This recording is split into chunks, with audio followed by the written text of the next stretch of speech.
Welcome to Transition Talks, Business Exit and Retirement Strategies with Josh Ackerman. Get ready to be immersed in real-life experiences and strategies of business owners who have transitioned their enterprises, whether by selling or handing over the reins to the next generation. Through candid conversations and expert insights, Josh aims to provide practical tips and proven techniques to tackle the complexities of succession planning. Let's embark on your next chapter together.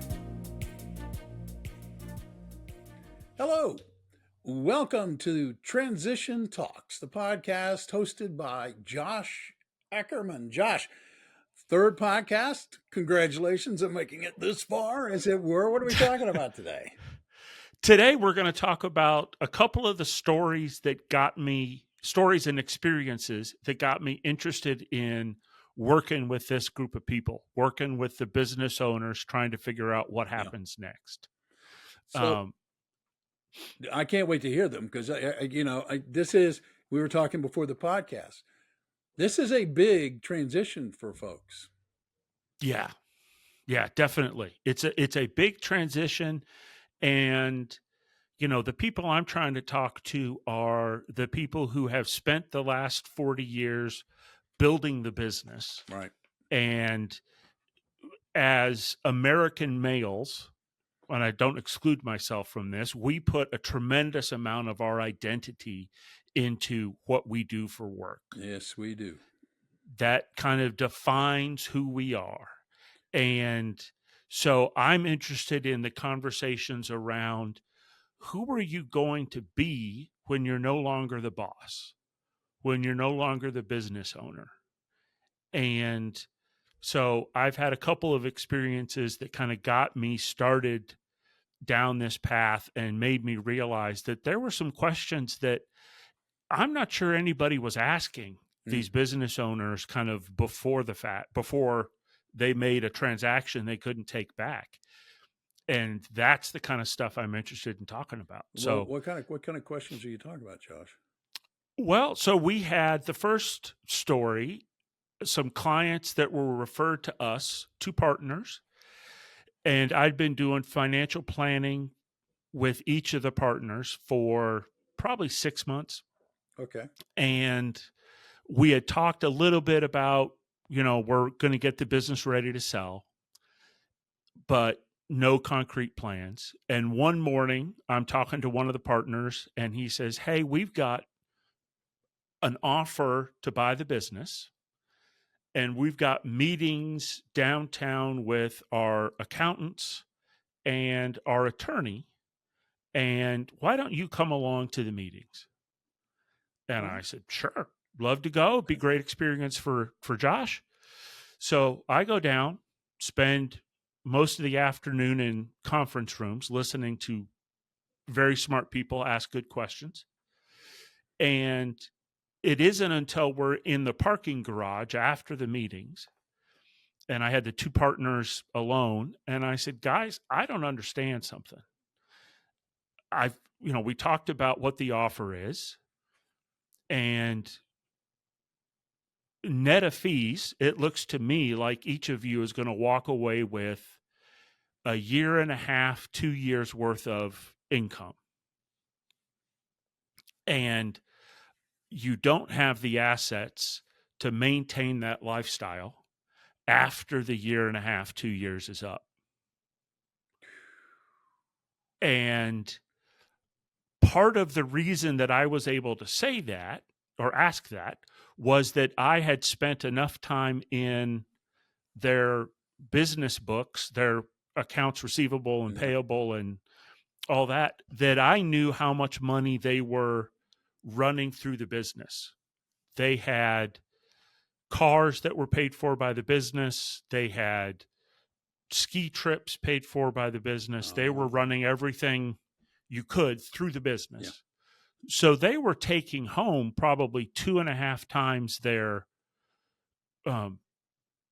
monthly paycheck, right? Their monthly paycheck was only a piece of what they were taking home. That makes sense. Yeah. Right. And so Josh, had they not realized that until that moment? Or, they had not realized that until that moment. I talked to one of the partners several years later, and I asked him, what should the business owner be thinking about before they talk about doing a transaction? And he said, Josh, the first thing is the question you asked, which is, how much does it really cost to live the life you're living now? And do you have enough money to maintain that lifestyle after the transaction? And he said, I didn't realize how much money we were moving through the business because it was on a company credit card and they didn't pay the bills. The company CFO paid the bills. So that brought up to me a real hole in the business. I am sure, the lowest paid person in each of the conference rooms I was in that day. Sure.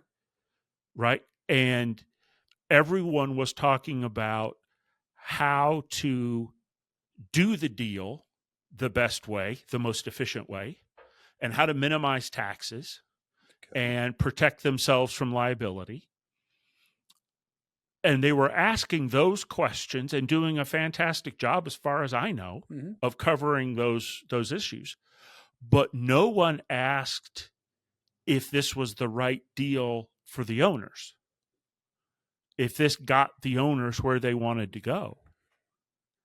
Well, I know this is obvious, but, that's not their job, right? They're buying the business, right? So they're not. So somebody who's buying your business isn't concerned about what's best for you.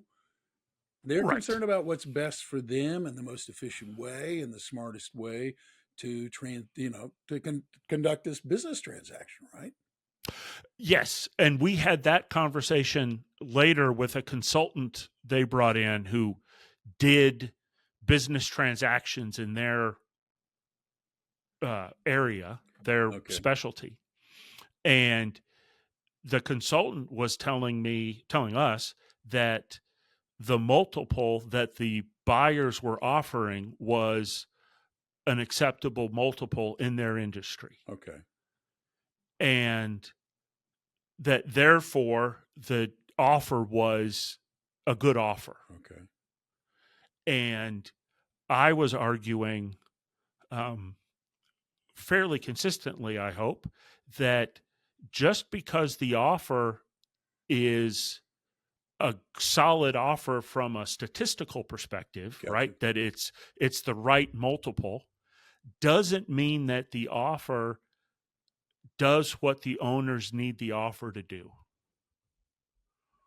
Right? That the offer, right, could be a very good offer for the business, but the owners weren't in a position where that offer was sufficient to meet their goals. That's interesting, and I'm sure that that's the first time anybody thought about that. I mean, clearly, that's obviously what happened. Yeah. I'm kind of curious. Did they end up selling their business, or what did they end up doing? Did they end up waiting for a while? They waited a while. They did a strategy, which I termed on plan documents, save money with both hands. So they set up qualified plans and just shoved as much money into their retirement as they could. Smart. And reduced their lifestyle a little bit and worked on building the business up to increase the sale value. Sure. And then sold the business successfully probably 5 years after that first conversation. And that discussion led to the next story, which is with one of the partners in that two guys, who was telling me this is after they sold the business successfully. Gotcha. And he did the earn-out. There was a period where they both had to stay and work for the new entity. Yep. So he had finished the earn-out, gotten all of the compensation he was going to get. He and his wife went and did a trip to Europe, I think they went to Italy and Spain and kind of kicked off retirement with a trip that they'd been talking about for years, and it was great. And as he told me the story, it's a Tuesday morning. They've been back from the trip for a couple of days, and he's downstairs in the kitchen drinking coffee and looking at his phone. And his wife comes downstairs dressed for tennis. Gotcha. She was a semi-competitive tennis player. Okay. And so he says, "Darling wife, what are we doing today?" And she said, "Well, I'm playing tennis with so-and-so. And then I've got a meeting with an interior decorator. And then I'm having lunch with these people. And then I've got a junior league or chamber of commerce meeting in the afternoon. And I'll meet you at this local restaurant at 7:00 and we'll have dinner." And he said to me, "Josh, I didn't understand what had been happening." He said, "My wife was a stay-at-home mother. She took care of our kids. She took care of the neighborhood kids. She drove carpool to school. She drove everyone to all of their practices. And as kids get older, they need less and less supervision. Yeah. And so she had more and more time. And she created an entire social life with her friends that I was never part of because I was at work." And so she had things to do that I didn't understand and wasn't part of. And so I took his story and talked about it with some other clients who are retired. And an interesting thing happened. I had two different women who I don't believe know each other. Okay. So there's an interesting thing here. Each woman told me at the end of that story that they had heard similar stories from their friends, and that what they and their friends, the wives in these stories, had said was, "I agreed to, for better or for worse, but not for lunch." And it was the exact same phrase. I like that. I do like that. Isn't that? And what they said was, "I am not your retirement entertainment plan. I am not going to think of things for you to do every day so that you're entertained. You got to figure that out. Yeah, it's up to you, buddy. Get on it." It's up to you, buddy." And so we're back to the, I think, similarity of particularly men in America. And I'm not trying to say that this doesn't happen with women. I think it does. But specifically the men in America, where your identity is your job. Yep. And once you take the job away, if you haven't spent some time thinking and some time planning, it's really hard to get your footing after you stop being the boss. Yeah, and I believe that among the people I know who own businesses, they don't think about what comes after they do that anymore. No, and I wonder if, and this kind of scares me, but I wonder if the thought process required to be the entrepreneur, to own the business and build the business, somehow maybe crowds out the time and the energy to ask yourself, okay, this is going to end at some point. What do I want that to look like? Right. And the time to think about that is probably not the day after you deposit the check for the business. No, ideally, I don't think it would be. No. Right. And because I think it takes more time than maybe we recognize. the cliche in the financial planning business is the client walks in the door, new client, Yeah. and the financial planner says, okay, tell me what your hopes and dreams are. And I'm going to write them down on this document under the heading hopes and dreams. And then I'm going to help you achieve your dreams using financial planning tools and math and software. And I'll help you achieve your dreams. We'll get you there. We'll get you there. And this is the part of the financial services ad that has a sailboat, a compass, chairs on the beach. Exactly. Right. Restaurants on a veranda overlooking a beautiful landscape. Exactly. Yeah. Exactly. And it turns out that the question of what are your dreams is a more complicated question than I think we recognize. In other words, if you can tell me your dream, if you, the client, can articulate to yourself and to me, this is where I want to go with some certainty, the math kind of takes care of itself. The math isn't the hard part in this process. The hard part is spending some time thinking about what is it that I actually want. And the first time you ask yourself that question, I would tell you more often than not, there's not much of an answer there. Yeah. Well, no, it's funny. My question to myself has always been slightly different, but the same thing. What are you going to do? Well, when you're not doing this, what exactly is it that you're going to be doing with your time and your energy and yourself? Yes. And that's a weird question to contemplate. It's a harder question to kind of answer in a concrete way, to be honest with you. You kind of, I kind of got this vague idea, but I think it is one of my mentors in the financial planning world talks about aligning your capital with your values. And he defines capital as time, attention, and money.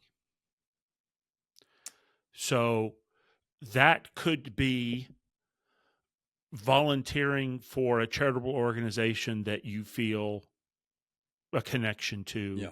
That could be a client of ours that wants to quit actively practicing law and teach at a law school. Yes. It could be anything you want it to be, but I think we as humans are wired to want a certain amount of stress. I think we want a certain amount, but yeah, I understand that. Yeah. Yeah. I think we want a certain amount of challenge. And again, back to the business, the type of personality that is going to start and run a successful business, that personality, I suspect, is wired to be happy, be satisfied with a higher level of stress than someone who has a job where they can clock in at 9 o'clock and leave at 5 and leave the office behind and not worry about it. And so I think that there is great value in starting the conversation about what do we want to do? Who do you want to do it with? Do you have any friends that aren't coworkers? And where do you want to do it? Those are great questions. Those are great questions that don't necessarily occur to folks when they think, I'm getting tired of this. And, at some point here, maybe sooner rather than later, I want to sell this business. But I'm going to throw a complicating question your way. You don't have to answer this. You can tell me this is another episode if you want to. Okay. Because it seems to me it's probably a year's worth of episodes. I have a friend of mine. He took over his dad's business. Yes. All right. He took it over because, he wanted to. None of his other siblings were even remotely interested in carrying on the family business. and he took it over. And as near as I can tell, he's doing fine with it. But it seems to me that that offers a much more complicated scenario when we're talking about transitions than me selling my business to this nice guy, Josh, that I met that we have a connection with, and I think he'll take care of the business from here, right? It seems like an entirely different dynamic going on. I mean, is that something we want to talk about today, or do we want to wait on that one? I think there's a lot to talk about, but there is a story that I think catches that idea, which is, and I'm going to make up the numbers because I don't remember them exactly, but Okay. I think the relative values between the two are probably about right. So we had clients with a business that dad started, and dad brought son into the business All right. as a junior partner. And after a couple of years, dad decided that he was done working and he was going to leave his son sole owner of the business. And dad was going to take a salary from the business. And the numbers were somewhere in the range of dad's salary was $120,000 a year. Okay. And the son was running the business and taking $40,000 a year, because that's all the free cash flow the business had. And the problem arose when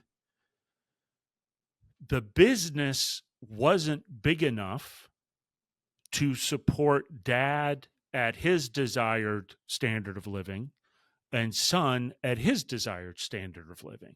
Mm-hmm. And so there wasn't the conversation about, if we move the business to the next generation, what does that do to our retirement? What does that do to our son's standard of living, or Right. daughters, certainly? And can those two lives be satisfied from the same asset? The Kentucky phrase, I think, would be, can both people eat out of the same pot? Yeah. Right. And I think that's a real question with a family business that has a value, certainly, but may not be structured to create sufficient cash flow that two different houses can take money out and take that money to the grocery store. That's another question that I think you've got to talk about before you get ready to pull the trigger and make the transition. Man, yeah, I can see how that could lead to some seriously tense dynamics within the family if those questions weren't considered beforehand. Right. Oh, right. Yeah. So, and I think, Bill, I think that's probably the best summary of the conversation is there's value in having these conversations early, and probably before you're actually ready to sell the business.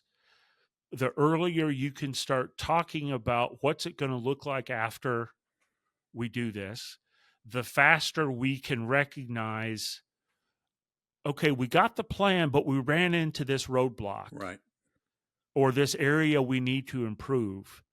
And the more time you give yourself to solve the problem, the less stressful it is to solve that. And once you've sold the business, once you've deposited the check, that's not the time to realize that maybe you're not happy with the deal. Let's figure that out ahead of time. It seems so obvious, during the course of this conversation, right? But it clearly isn't obvious to people who are in these situations. Right. Well, and I think part of it is, you look at the ecosystem of advisors that a business owner would have. Yeah. And they would have legal representation and tax representation. And where I think it falls apart is I don't know who in their life is in a position to ask the question of, who do you want to be after you sell the business? What do you want your life to look like? And nothing against the attorney, nothing against the CPA. Right.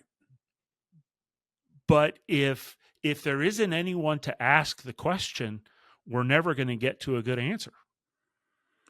No, and that is the value of you, Josh, and the value of, frankly, an astute, alert financial advisor who has his or her client's best interest at heart, right?